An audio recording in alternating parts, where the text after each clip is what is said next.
ngisukumisa ongangezwe ngencwadi kaMateyu eBhayibhelini. uMateyu isahluko sesihlanu uqala ngesahlukwana sesithathu.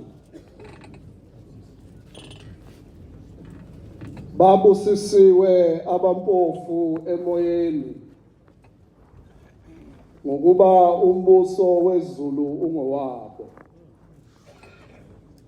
Babusisiwe abakhalayo ngokuba bayaduduzwa. Babusisiwe abamnene ngokuba bayakudla ifa lomhlaba. Babusisiwe abalambele bomele ukulunga ngokuba bayakusuthiswa. Babusisiwe abanesihawu ngokuba bayakuhawukelwa. Babusisiwe abanenhliziyo ehlanzekileyo ngokuba bayakumbona uNkulunkulu. Babusisiwe abalamulayo ngokuba bayakuthiwa ngabantwana bakaNkulunkulu. Babusisiwe abazingelwa ngenxa yokulunga ngokuba umbuso wezulu ungowabo. Nibusisiwe nxa benithuka, benizingela, bekhuluma konke okubi ngani, beqamba amanga ngenxa yami. Jabulani nithokoze ngokuba umvuzo wenu mkhulu ezulwini, ngokuba babazingela kanjalo abaprofeti abanenduleleyo. Ilizwe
engisukumisa ngalo isilo bantwana basedlukulu ngethula unomthele wethu waprofethwa amakhosi ngonyaka ka-1925 nxa isilo sakwaDlamahlahla umqwalajuba siseshowe siyokwamukela inkosana yamaNgisi uma amabutho kaZulu eseviliyela umqwalajuba uyaprofetha sithi silo ngelinye ilanga kuyohlala omkhulu kulesi sihlalo sikaZulu ongeke abuse ngomkhonto kodwa kuyobuswa ngezwi likaNkulunkulu.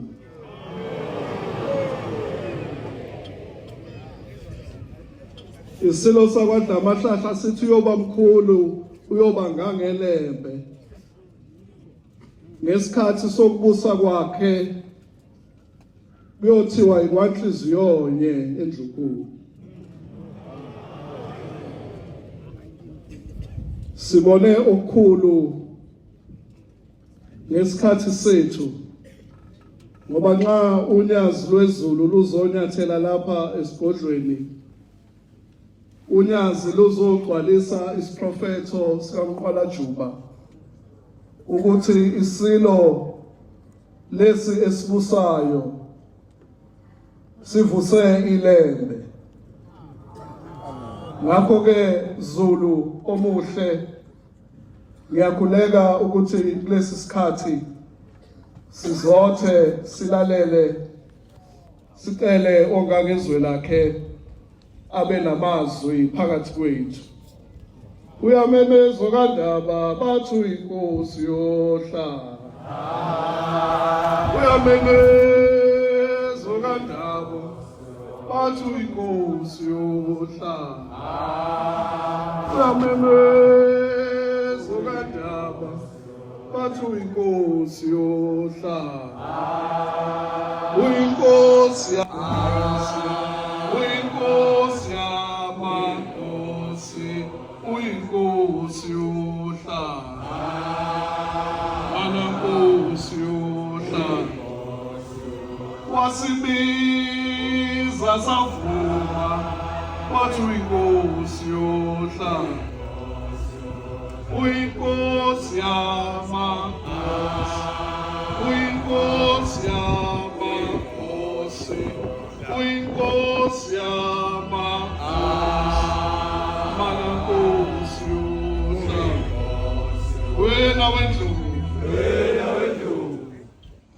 Wena wendlovu ayede wena wengashana enkulu kameze phuzo umlasa ngamevula ngalisefile moto sezabaphikitha obaludabana olisibo sebudlelo suthu lantolo dongathulayo unogwajomhlophe eloshizinja ezabalobamba unogwajomhlophe eloshizinja ezasosuthu manje komsabela uyabizwa konjeni obizwe ngabamhlophe belungu bakubizela ngandabazalutho bakubizela ngokhuluma okomhlabathwakini ebokamalandela bakubize epintoli yabanozavuma bakubize eshowe yabanozavuma bakubize ngundlovu yabanozavuma abakini bakwasi bakubize kohlanya bethi mntakandaba uyazula obudonsa ngentaphede eleyosizi obuya ngentaphede eleyosizi othatha iphakanyiswa anazotela ndewonye zoba njengamakakalaselogodulunye anamsundo wodwa umudla amakhobongwana lungumadumelana lunguphela phakathi inyathi emnyamakandaba eshobela imhlophe elimhlophe langasogabeni yafuza amathe amabili yafuza umkhombe yafuza inkonjeni. Wena wendlovu bayede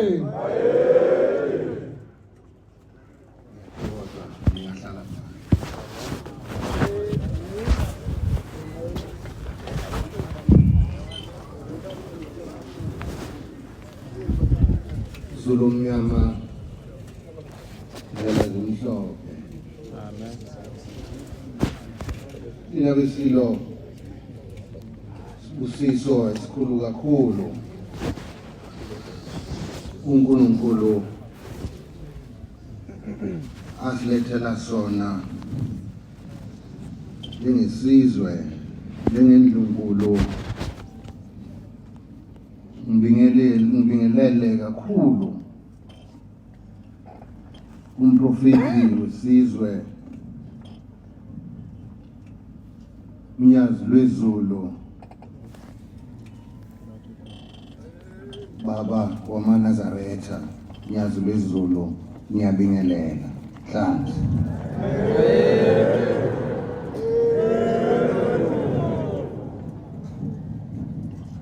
njengohlelo lwethu siyindlunkulu uma sisuke sivakashelwe ngicela ukuba ngimukele omama bonyazi abangaphakathi nobaba kanjalo abangaphakathi nonke namakhosazana aseduze bonyazi ngiyanibingelela nani kanjalo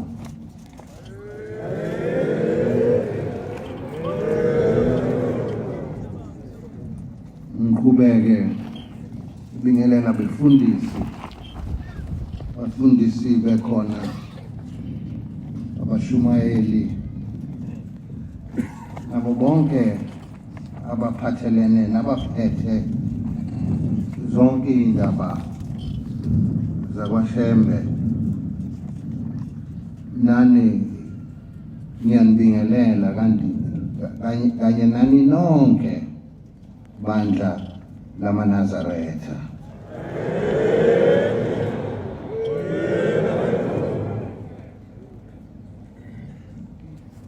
bakwethu ningadideki ukuthi ngiqale ngezivakashi zethu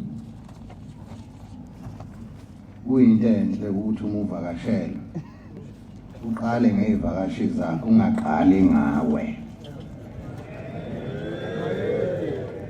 ukufundisana ngase ngani nithiwa qala abantwana sengathi thina lapha ekhaya lo umthetho ukuthi kumele kube isivakashi kuqala kasiwazi siyawazi yingakho siqala ngani ngoba nisivakashele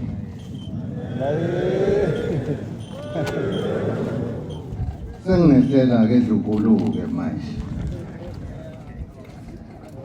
isilo uNkulunkulu wakwalinda uZulu ngankosi thokoza ukuba nawe kule nkonzo uNkulunkulu umdolomba ngithokoze kakhulu ukuthi ube khona kanye nathi namhlanje abantwana bonke abakhona abantwana abangubaba abangumkhulu bami abangu-anti bami abantwana abangabafowethu nodadewethu odadewethu ngimbonile umntwana umukelile wakwalinda uZulu ubafowethu ngimbonile umntwana olungele ngimbona umntwana nkwazi inkosi ngimbona umntwana ubizwe ekhaya makhona engimkhohliwe nganye nawe Makeba usongixolele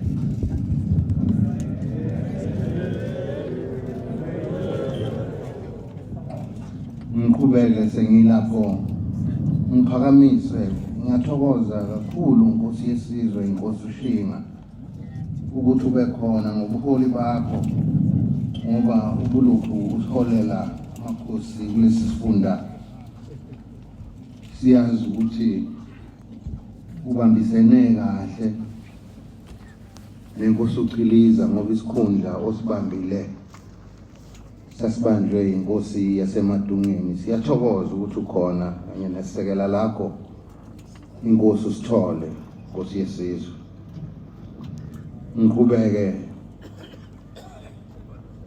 ngithokoze kakhulu ukuba khona kuwo onke amakhosi asedlukulu makhosi umuzi wenu lo nizinsika futhi zesihlalo ngalokhu ngiyathokoza ukuthi njalo makhona esikwenzayo lapha ekhaya nihlezi nikanye nathi ngaso sonke isikhathi. Ngithokoza kakhulu uNkulunkulu kaZulu uyikho konke kulisizwe. uNkulunkulu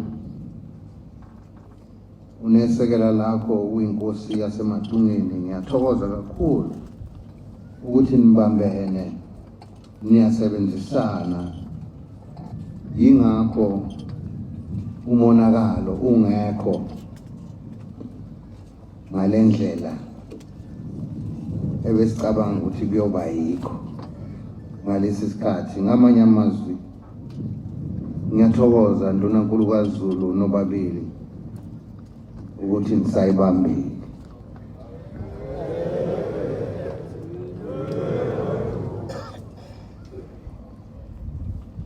Ngiyazi ukuthi imeya yakwaNongoma ihlezi sibambisa kulo msebenzi ayo nomkhandlu. Ngiyabonga kakhulu ukuthi niwuhloniphe lo msebenzi ngokubambisana nami neNdlunkulu ekutheni umsebenzi oqalwa uMdlokombane kanye nobaba uNyazi lwesiZulu namanje niyahlonipha lokho, namanje usaqhubeka. Ngibonga kakhulu kosomabhizinisi abakhona abathe bafaka isandla baxhasa kulo msebenzi. Kodwa futhi ngiyabonga kakhulu ebandleni lamaNazaretha, ngoba ibandla lamaNazaretha ngiyalithanda, ngilithandiswa ukuthi libumbene, lihlangene nathi siyindlunkulu. Siyakufisa lokhu okwenziwa yileli bandla ukuthi kwenzeke ngakithi.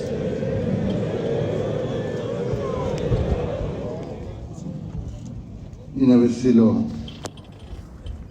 ngithokoza kakhulu emphakathini walapha uSuthu. Ngiyazi ukuthi isikhathi kungekude esisuka kuso manje besingesihle isimo lapha kulamaviki amabili amathathu esisuka kuwo. Ngiyacela ke umphakathi wasoSuthu niphathe kahle bakwethu ukufika kwamaNazaretha, niphathe kahle kakhulu. Ngicela kuqhubeke lokho kuyiphatha kahle, ngoba le ndawo yasoSuthu iyona bakwethu esemkhulekweni wami kuqala. Le ndawo yasoSuthu umzi kaDinizulu lo. Ngakho ke maNazaretha siyawudinga umkhuleko wenu ukuthi kube khona ukuthula kule ndawo. Kunesigodlo la, zize zimbili la oSuthu. Ungasasho bekhona nomuzi wenu kunomuzi kababa khona la kuthiwa kuselinda Ndonga khona. Zulu mnyama sisizeni ihlala nkosi le. Ukuchitheka kwegazi asikudingi. Isibonelo abantu bangaphandle kumele besibonele la ehlala nkosi. Uyabona nje ngoba sihlangene nje namhlanje sihlangene ngomkhuleko. Ikhona ekufuna ukuthi nikuposte lokho ukuze abantu nezizwe zazi ukuthi sihlangene ngomkhuleko la.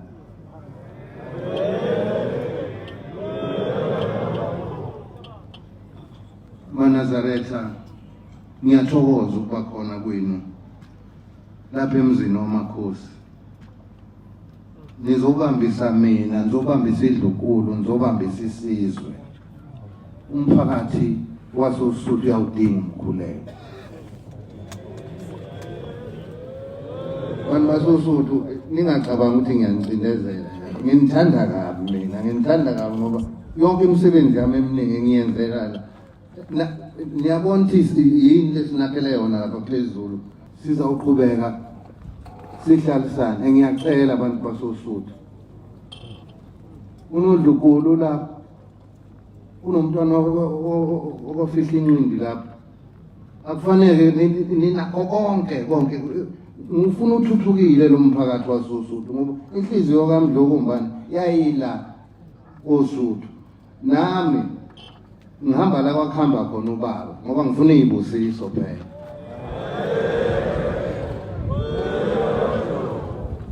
Lesi yasakhiwe silapha phezulu ngoba siqalwe ukwakhiwa. Niyabona nje maNazaretha, ngiyakujabulela mina lokho okwenziwa ubaba ebuhleli. Sesizosondela endlini, angiyabona malinethe izulu. Isikhathi siyavuma. Nansi yana leli ibhola elakhiwa phezulu lapha. Nangelinye ilanga ningaboni ukuthi mhlawumbe esigodlweni maNazaretha namhlanje liyanetha izulu. Cha, malinethe izulu siyawungena kulo leliya gobongo leliya. Akho lutho lizawuvimba umkhuleko. Bantu basoSuthu, ngimfisele iy'hlahla senginiceleleke esizweni manje ukuthi into zenu yilungu. Ngiyacela-ke ukuthi sibambisane. Nina besilo ngithokoza kakhulu abezokuphepha abekhona. Ngiphinde ngithokoze kakhulu kwini nonke ekade nikhona siyovula isikhumulo samabhanoyi sezindiza eKing Shaka International ngoLwesine kuleli viki esisuka kulona. Ngiyathokoza ukuthi nonke benikhona.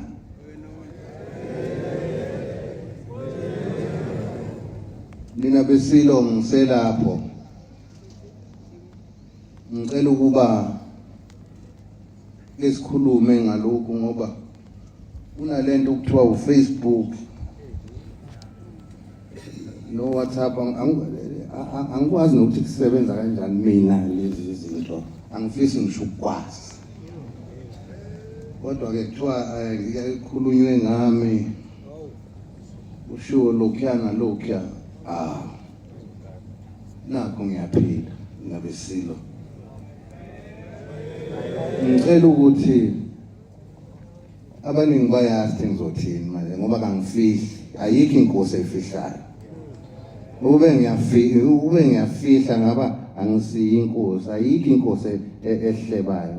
Umbone nje ubaba uShembe ngeke uze uhlebe noShembe. Asibo abantu bokuhleba thina. Khonela lokho ke mina Zulu omnyama ukuthi nginisize manje seyinkingeni.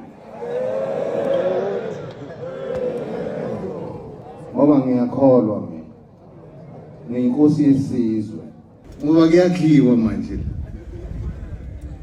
Wakhe umuzi wesizwe nina besilo maNazaretha. Ngithokoza kakhulu. Kubalekile futhi ukuba nginazise ukuthi umkhosi womhlanga uzawuqhubeka khona lapha ekhaya eNyokeni.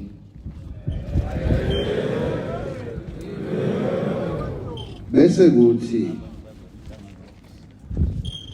umkhosi wokushwama ngesizathu sokuthi inkosi esuke ibusa ngaleso sikhathi ayikwazi ukweshwamela la kade kweshwamela khona uyise. Kuyomela ukuthi kwenziwe usiko mpilo lwesigodlo nolwesizwe ukuthutha lolu siko nomkhosi wokushwama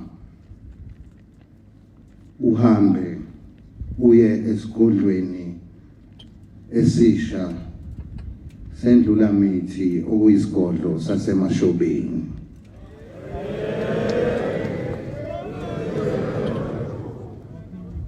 Nina besilo isigodlo sasemashobeni siphakanyiswe indlu nkulu nodlukulu oseduze kwami umama wami wayekhona mhla kuphakanyiswa leli gama lasemashobeni ngoba emashobeni kwakuyisigodlo selembe ngaleli gama kuvuswa ilembe nesigodlo selembe sasemashobeni.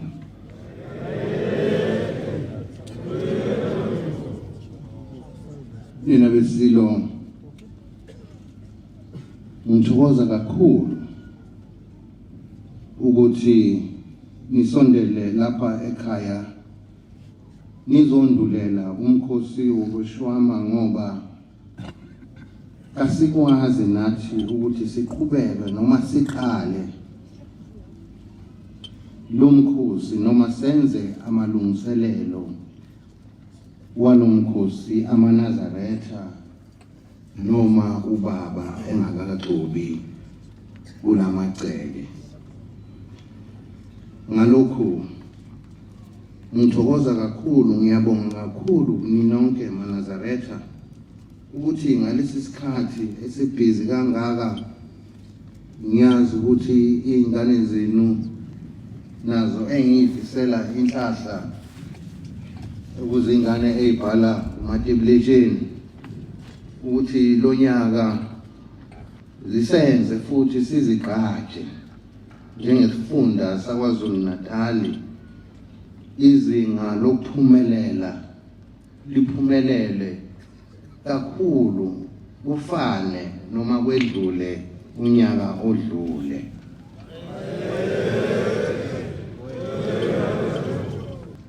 Sengiphetha nina besilo ngiyacela bakwethu sikhulekele isimo sezulu. Kuke kwafika abantu abayibiza ngokuthi bayizazi zemvelo kanjalo nesimo sezulu akungithukisanga abakubike kimi, kodwa abachazile ukuthi kungenxa yokonakala noma umonakala okhona noma owenzeka emkhathini uzodala ukuthi ilanga lishise kakhulu, izulu lidume kakhulu, kuthi makwenzeka lokho imvula ezobe inetha izwe ngaleso sikhathi iyodala umonakalo. Ngalokho kumele sizwe simnyama, sizwe samaGeba sibe siyayibuza ukuthi senzeni, ukuphi lapho sona khona ushwelezwe nakunomkhubulwane makumethi kushwelezwe. Sizwe samaGeba sengivala, ngiyacela kulonyaka ozongena nikhulekele uhulumeni omusha okhona obusa ngendlela entsha yombuso ukuthi bengadideki la uNkulunkulu ababeke khona, ngoba la bekhona babeke uNkulunkulu.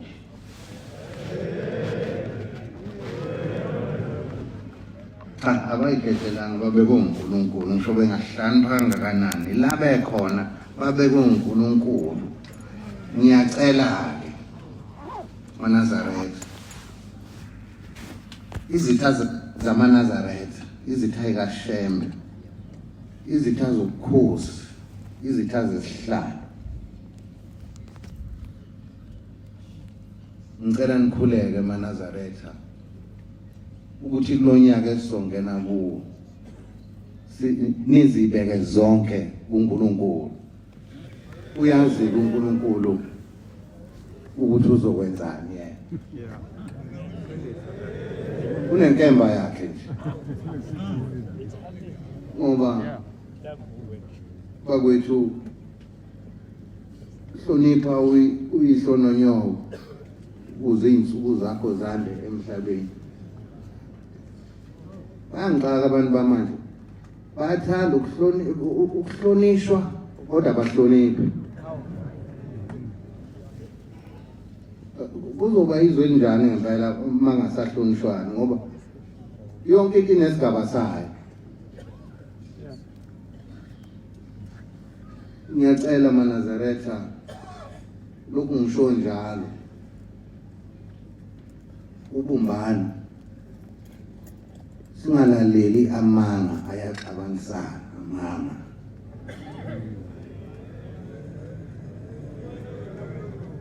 Bayaxabanisana nabesilo ngoba nithi noma senibheka kulabo esithanda ukubahamba kuthiwa abantu bamanga abamanga ngempela labo bantu bayaxabanisana.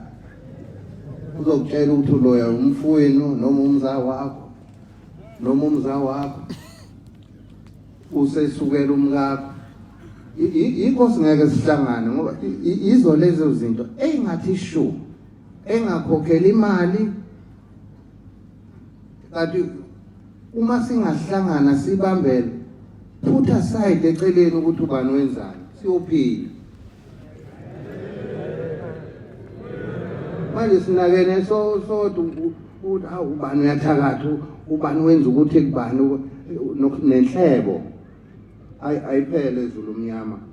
Mina nginikhulekela zonke izinsuku ukuthi iqonde zonke izinsuku ngalamazwi ngibongela unyazi lwezulu nomdlokombane nomntwana waphinda ngene ibona babusisa lenkonzo.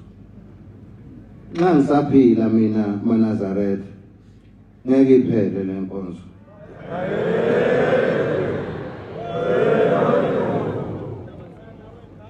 Nginenhlahla ke mina ngihlalile nomdlokombane ngasebenza nomdlokombane. Ngihlalile noNyazi. Ngasebenza futhi noNyazi. Abanye abafundisi bayathi ngisewumntwana. Ngakho ke akekho mina umuntu ongazongitshela ngento zalapha enkulu noma ongazongitshela ngento zakwaShem. Into eyodwa.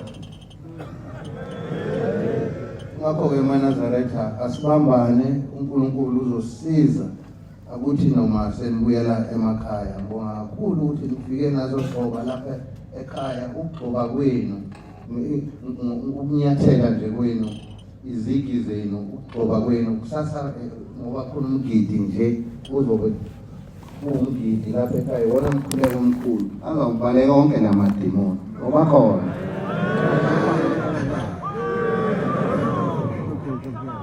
Mina besilo ngithokoza kakhulu kusekhaya lapha sizawuphinde futhi sibonane kusasa ngomsa kaNkulunkulu. Ngiyathokoza Nkosi ngosini. Amen.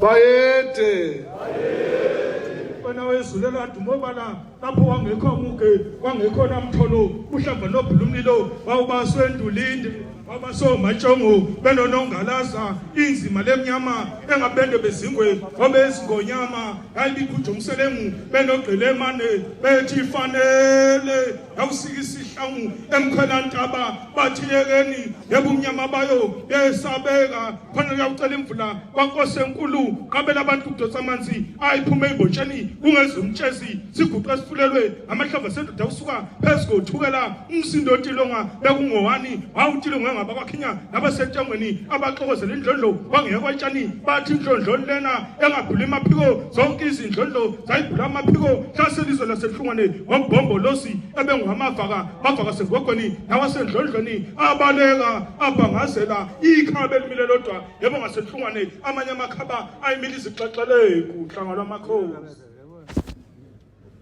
wena wendlovu Bayede